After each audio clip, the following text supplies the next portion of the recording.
प्रस्तुत है रवींद्रनाथ टैगोर की कहानी इच्छा पूर्ण। सुबल चंद्र के बेटे का नाम सुशील चंद्र है, लेकिन हमेशा नाम के अनुरूप व्यक्ति भी हो ऐसा कतई जरूरी नहीं।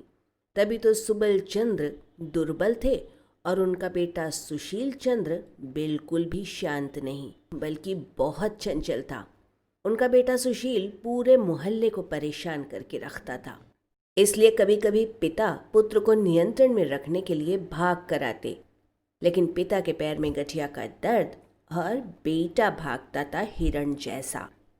नतीजा थप्पड़, लात, मार, कुटाई और कुछ भी सही जगह पर नहीं पड़ता था। लेकिन सुशील चंद्र जिस दिन पकड़ में आता, उस दिन उसके पिता के हाथों से बचा पाना किसी की सामर्थ्य में नहीं रहता। आज शनिवार के दिन स्कूल में 2 बजे ही छुट्टी हो जाती है, लेकिन आज सुशील का किसी भी तरह स्कूल जाने का मन नहीं हो रहा था। इसके बहुत से कारण थे। पहले तो आज स्कूल में भूगोल की परीक्षा है। दूसरे, मोहल्ले के बोस निवास में आज पटाखे फोड़ने का कार्यक्रम तय है। सुबह से वहाँ धूमधाम चल रही है। सुशील की इच्छा है कि सारा दिन वहीं बिताए। बहुत सोचने के बाद सुशील स्कूल जाने के समय अपने बिस्तर पर जाकर लेट गया। उसके पिता ने आकर पूछा, क्या रे, इस समय बिस्तर पर पड़ा है, आज स्कूल नहीं जाना क्या? सुशील बोला, मेरे पेट में मरोड़ उठ रहे हैं, आज मैं स्कूल नहीं जा पाऊंगा। पिता सुबल उसके झूठ को समझ गए। मन ही मन बोले, रुक, आज तेरा कुछ उपाय करना ही पड़ेगा। सुशील से बोले, पेट में मरोड़ उठ रहे हैं, फिर तो आज कहीं जाने की ज़रूरत नहीं। बोस निवास में पटाखे देखने हरि को अकेले ही भेज देता हूँ। तुम यहाँ चुपचाप पड़े रहो, मैं अब भी तुम्हारे लिए पाचक तैयार करके लाता हूँ। पिता ने सुशील के कमरे से बाहर निकलकर सांकल लगा दिया और बहुत कड़वा सा एक पाचक तैयार करने चले गए। सुशील तो अब भारी मुश्किल में पड़ गया। लेमन जूस खाना उसे जितना ही अच्छा लगता था, उतना ही बुरा पाचक खाने में लगता था उसे। तो अब मुसीबत नजर आने लगी थी। उधर बोस निवास जाने के लिए तो कल रात से ही उसका मन छटपटा रहा था, लेकिन सुबल चंद्र जब एक बड़े से कटोरे में कड़वा पाचक लेकर कमरे में आए तो सुशील तुरंत बिस्तर से उतर गया और बोला, मेरा पेट दर्द एकदम ठीक हो गया है, मैं आज स्कूल जाऊंगा। पिता बोले, ना ना, आज जाने की ज़रूरत नहीं, तुम पाचक खाकर चुपचाप सोए रहो।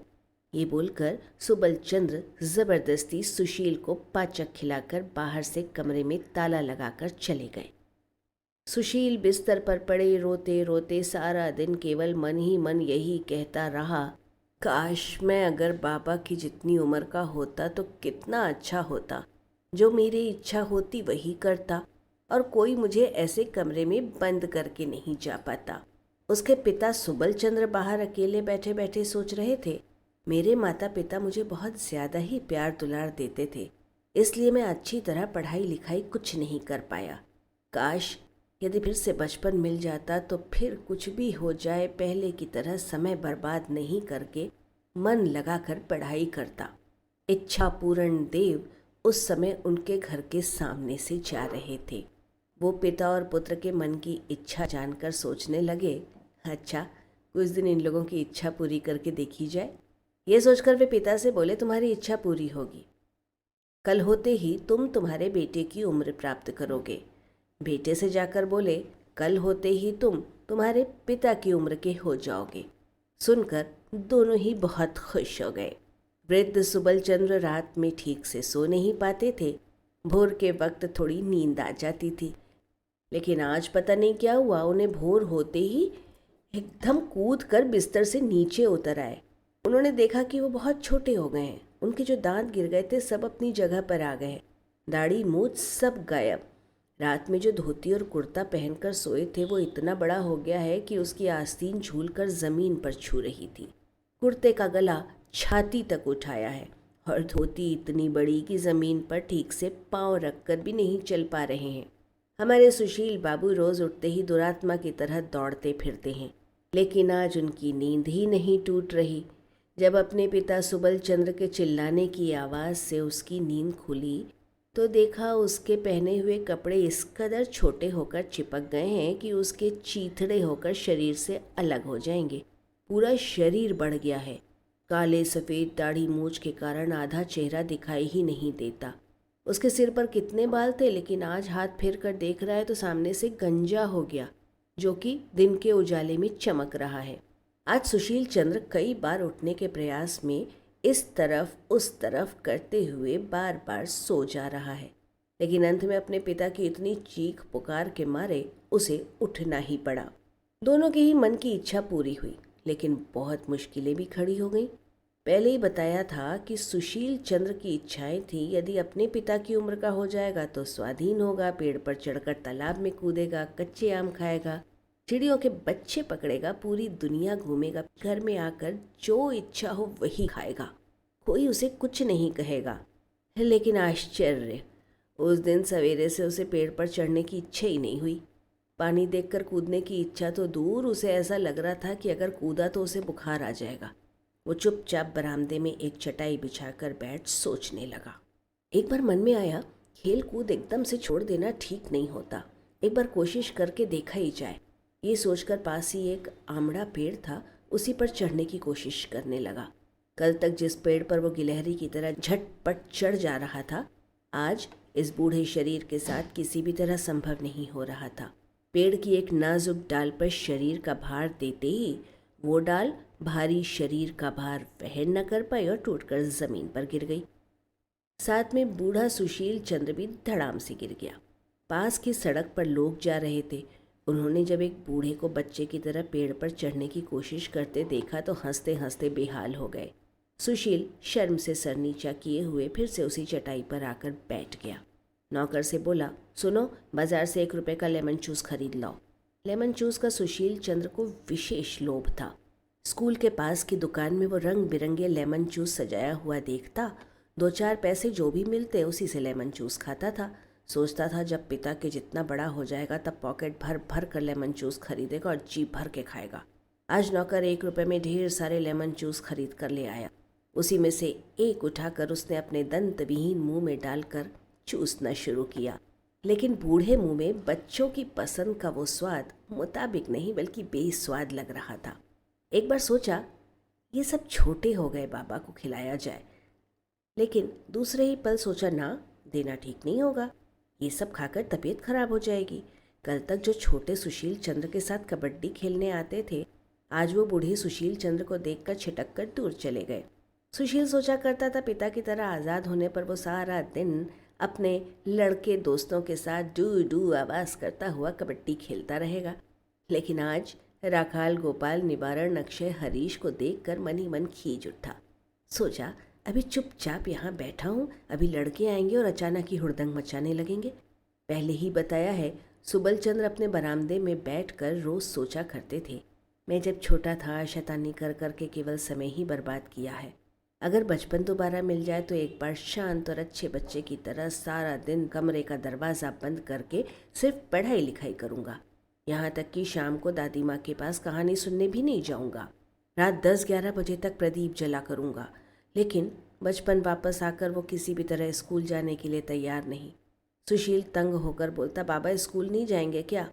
सुबल चंद्र मुँह नीचे करके सर खुजाते हुए धीरे धीरे कहते, आज मेरे पेट में मरोड़ उठ रहे हैं, आज स्कूल नहीं जा सकूँगा। सुशील चंद्र नाराज़ होकर बोला, जाएंगे कैसे नहीं, स्कूल जाते समय मेरा भी इस तरह खूब पेट दर्द हुआ है, मैं ये सब खूब जानता हूँ। छोटा सुशील नित नए उपाय निकाल कर स्कूल से अनुपस्थित रहता था कि इस वक्त सुबल चंद्र से झांसा देने का कोई भी उपाय व्यर्थ था। सुशील ज़बरदस्ती छोटे पिता को स्कूल भेजने लगा। स्कूल से लौटकर छोटा पिता खेलने कूदने और ऊधम मचाने लग जाता, लेकिन उसी समय वृद्ध सुशील चंद्र एक रामायण की किताब लेकर सस्वर पाठ करना आरंभ कर देते। सुबल चंद्र के ऊधम मचाने के कारण वृद्ध पुत्र के पढ़ने में व्यवधान उत्पन्न होता था, इसलिए छोटे पिता को नियंत्रण में रखने के लिए उसे एक स्लेट पकड़ा देता जिसमें बहुत कठिन कठिन गणित के सवाल होते। इतने कठिन सवालों में से एक ही हल करने में छोटे पिता का 1 घंटा निकल जाता। शाम को बूढ़े सुशील चंद्र के कमरे में और कई बूढ़े मिलकर शतरंज खेला करते। उस समय सुबल चंद्र को ठंडा रखने के लिए सुशील चंद्र ने एक मास्टर रख दिया। मास्टर रात 10 बजे तक उसे पढ़ाता रहा। भोजन के विषय में सुशील बड़ा कड़क था, क्योंकि उसके पिता सुबल चंद्र जब वृद्ध थे उन्हें अपना खाना ठीक से हजम नहीं होता था। थोड़ा सा भी ज़्यादा खा ले तो उन्हें खट्टे डकार आने लगते थे। ये बात सुशील चंद्र को अच्छी तरह याद थी, इसलिए वो अपने पिता को कैसे भी अधिक खाने नहीं देता था। इधर सुबल चंद्र के छोटे हो जाने के बाद से पेट में जैसे आग लगी रहती, हमेशा ही भूख लगती, जैसे पत्थर भी खाए तो हजम हो जाए, ऐसी स्थिति हो गई थी। सुशील उन्हें इतना कम खाने को देता कि भूख के मारे वो छटपट करते। अंत में सूख कर उनके शरीर की हड्डियां बाहर दिखने लगीं। सुशील ने सोचा ज़रूर कोई गंभीर बीमारी हुई है, इसलिए वो तरह तरह की दवाइयाँ खिलाने लगा। बूढ़े सुशील को भी रोज़ मुश्किलें आने लगीं। वो अपने पहले की आदत के अनुसार जो भी करने जाता उसे सही नहीं हो रहा था। पहले मोहल्ले में कहीं भी नाटक नौटंकी की खबर सुनता तो घर से भागकर ठीक पहुंच जाता, चाहे जाड़ा बरसात कुछ भी हो। आज के सुशील ने जब ऐसा किया तो सर्दी लग गई। खांसी के कारण शरीर दर्द के साथ 3 सप्ताह के लिए उसने बिस्तर पकड़ लिया। हमेशा से ही वो तालाब में नहाता है, लेकिन आज भी वही करने से हाथ पाँव में गठिया का दर्द और सूजन उभर आई, जिसकी चिकित्सा करने में 6 महीने लग गए। उसके बाद से ही वो गर्म पानी से ही नहाता है और पिता सुबल चंद्र को भी तालाब में नहाने जाने नहीं देता। पुरानी आदत के मुताबिक भूलकर जब भी पलंग से कूद कर उतरने जाता तो हाथ पैर की हड्डियां टनटना जाती हैं। मुंह में एक पान ठूंस कर उसे ध्यान आता है कि उसे दांत नहीं है, चबाने में बहुत ही कष्ट है। बाल संवारने के लिए कंघी सर पर चलाते ही याद आता है कि सर पर बाल ही नहीं है।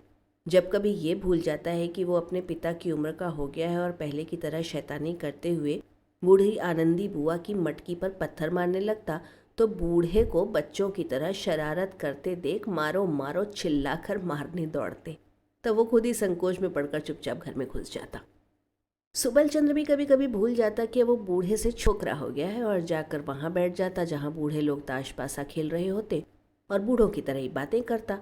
तो वहाँ लोग उसे भगाते हुए कहते, जाओ जाओ जाकर खेलो, यहाँ बैठकर बड़ों के बीच बड़ा बनने की कोशिश मत करो। अचानक भूलकर मास्टर जी से भी बोल पड़ता, जरा तंबाकू दो तो तलब लगी हुई है। सुनकर मास्टर जी उसे एक पाँव पर एक बेंच पर खड़ा कर देते। इसी तरह एक दिन नाई से बोला, कितने दिन हो गए तू मेरी दाढ़ी बनाने नहीं आया। नाई ने भी उसकी तरफ देखकर जवाब दिया, आऊँगा और 10 साल बीतने दो फिर आऊँगा।